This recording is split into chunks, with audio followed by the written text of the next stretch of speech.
Search करें अवामी news. मुल्क भर की ताज़ा तरीन खबरों से बाखबर रहने के लिए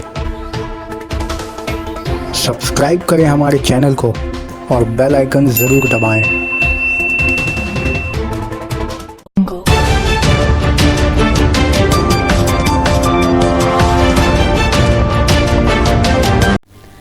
मालदा में ब्राउन शुगर के साथ एक गिरफ्तार। मालदा 22 अक्टूबर काली पूजा से कुछ ही दिनों पहले क्राइम मॉनिटरिंग ग्रुप्स के अफसरान ने छापा मारकर ब्राउन शुगर के साथ एक नौजवान को भी इल्जाम में गिरफ्तार किया। मालदा क्राइम मॉनिटरिंग ग्रुप के एक अफसर सत्यव्रत भट्टाचार्य की क़यादत में खुफिया जानकारी के बाद मंगल की सुबह मालदा शहर के रामनगर कचहरी इलाके से इस नौजवान को गिरफ्तार किया गया।